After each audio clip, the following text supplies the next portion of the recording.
Alright folks, welcome back to the channel and to a brand new season of Hickory Hacker Course Vlogs. This is actually season 3, believe it or not. And this week I'm at Highland Links Golf Course in Truro, Massachusetts, one of the oldest golf courses on Cape Cod and also one of the few true links courses in the United States.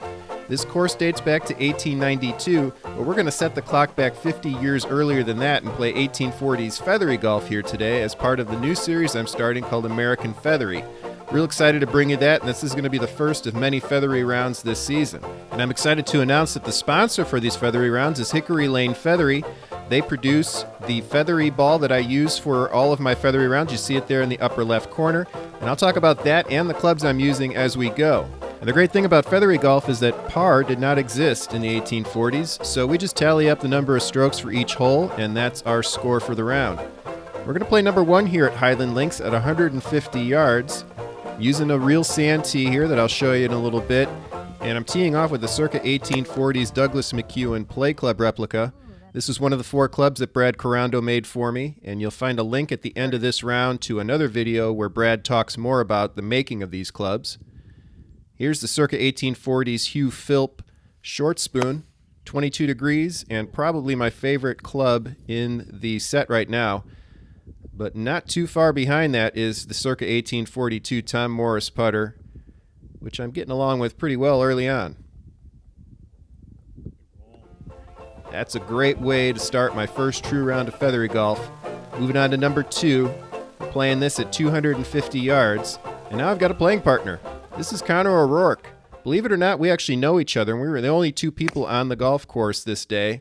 Connor was playing hickories as well, modern hickories. Straight. That was nice. Connor and I know each other from Instagram. He's part of a group of guys up in the Rhode Island, Massachusetts area that are really good at hickory golf. And it was really cool to meet him in person. We'd only interacted through Instagram. So kind of a serendipitous meeting of 2 hickory golfers. The only 2 other golfers on the course, actually. I'm hitting that as hard as I can. You also hear another voice in this round. That's my wife, Christy. She actually took the walk with me today, and it was real nice having her out there. That shot was with the Robert Forgan bathing spoon. It's 30 degrees and is the most lofted of the 4 wood clubs.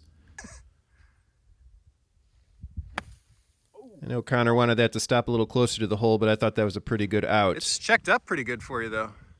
So this is the only authentic club in my set. It is a 1870 Robert Wilson lofter, 35 degrees, very heavy. Obviously 25 years later than the feathery era, but about as close as I was willing to get to an affordable iron that I could use to get myself out of trouble so I wouldn't mess up the wooden clubs. I'm still trying to figure out how to use that lofter, though, as you'll see as this round goes on. Another good putt there, though, with the Tom Morris putter.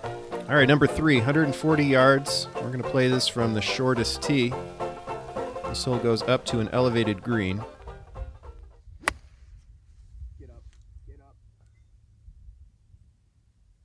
Wow. So as I mentioned earlier, this is one of the few true links courses in the United States. A lot of golf courses put links in their name, but very few are actual true links courses. And this course, with its proximity to the coastline, its natural terrain, the golf course was actually shaped by nature for the most part, and its sandy turf qualifies and is defined as a true links course. There have been some modifications to the actual golf course over the years, but the terrain that the golf course is on was designed by nature and continues to be designed by nature. They actually had to move the Highland lighthouse away from the coastline in the 1940s because of coastal erosion.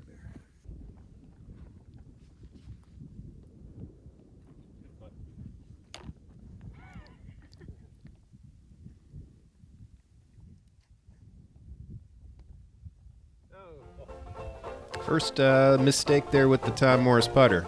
All right, number 4, 250 yards. This is another one that just plays uphill. Come on, scoot.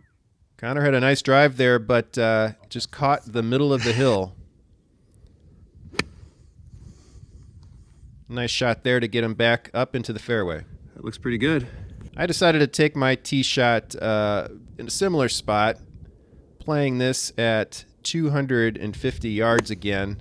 Probably little further than I needed to.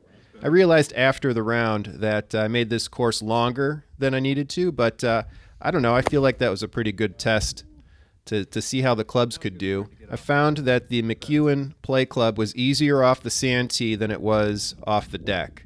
So, I'm learning a lot of things, and now I've taken the jacket off, so I mean business now.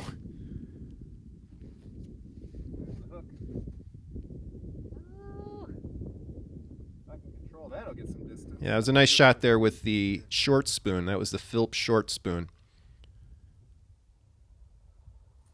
And I think if I just use a putting stroke with the lofter, I can be pretty reliable with that shot.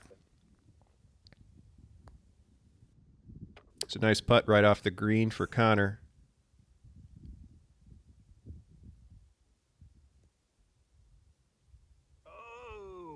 Just missed that one. But I got the comeback putt. Number 5, I'm playing at 225 yards. Start to see the Atlantic Ocean on this one. We were lucky today. The breeze really wasn't blowing that much. Otherwise, this hole and then number 7, which you'll see in a little bit, can be pretty rough holes with the prevailing wind coming right off of the ocean into your face.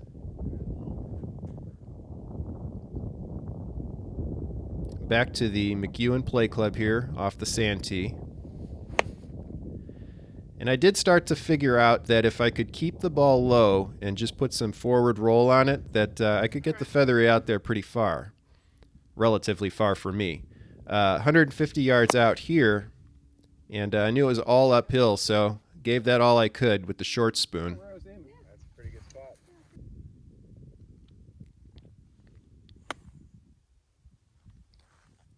It's a nice chip with the niblick for Connor. Whatever that bounce to slow it down was. Here I'm using the bathing spoon. And I'm starting to get the hang of how to move the ball further. You can try to get it up in the air, and these clubs will certainly do that, but you're better off trying to find a way to roll it to get more distance.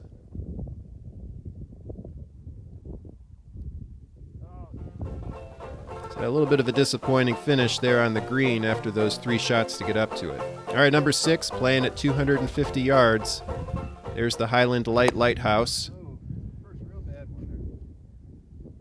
Yeah, and that was my first real bad tee shot after the very first one with the Douglas McEwen Play Club.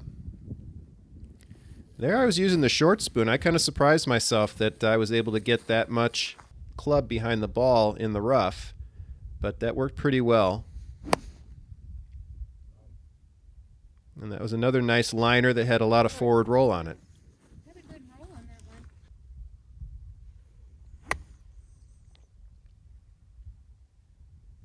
Connor's got a real nice smooth swing.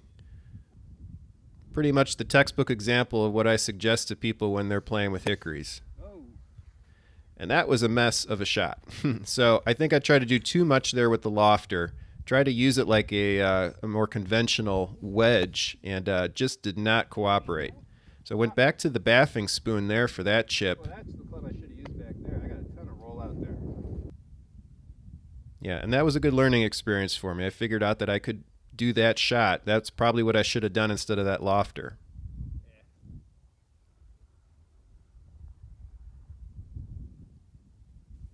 So far, can't complain about the putter. Connor's got some nice putts going down too. All right, moving on to number 7, 135 yards. Playing this one from the shortest tees as well. And here's the sand tee mold that I use. This is made by Bruce Marquardt in Michigan. He's made several different sizes of these. I have a few of them, and I'll be selling a couple of them in the near future. But I really like how well it works. And I got a nice plunger system to push the sand tee mold out, and works really well. I also have a gutty sand pouch made by Stewart and Jacoby that I'll show you in a future round. So that tee shot, not quite what I was looking for. And there again, I tried to use the lofter in a way that it just doesn't want to be used. Thought maybe an adjustment would work here, and no dice. So starting to learn what I can and can't do with the lofter. You see that this is a difficult green to get up to. if you're in this predicament. Sloped severely all the way around.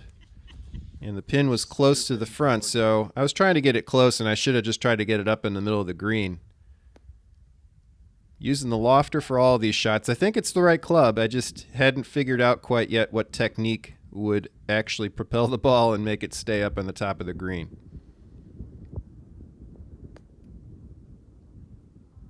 Really thought that one was going to stay. So here's my blow-up hole, folks. And finally.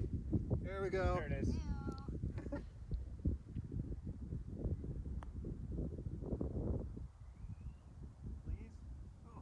Nice putt there from Connor.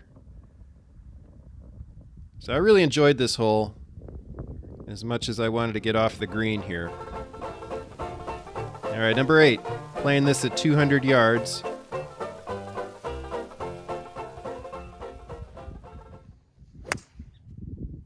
Oh, hit those geese.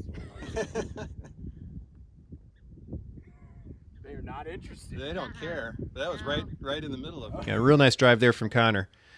So I moved away from the McEwen play club off the Santee and started working with the short spoon, and was getting much more consistent contact. That was actually my best shot of the day, probably, up to that point.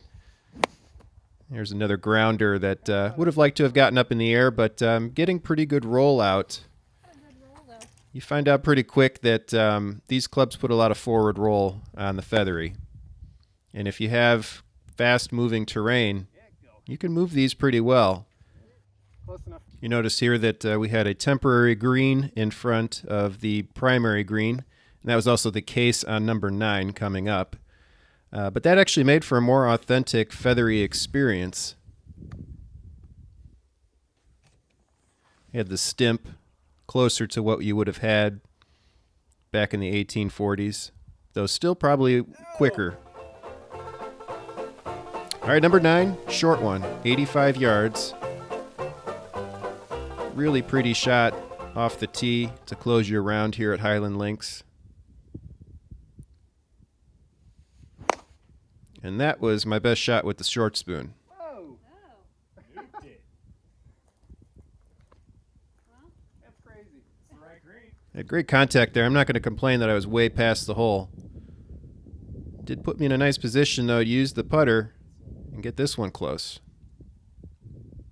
Great roll. So let's see if I can wrap up the last hole with another 3, the way that I started this round.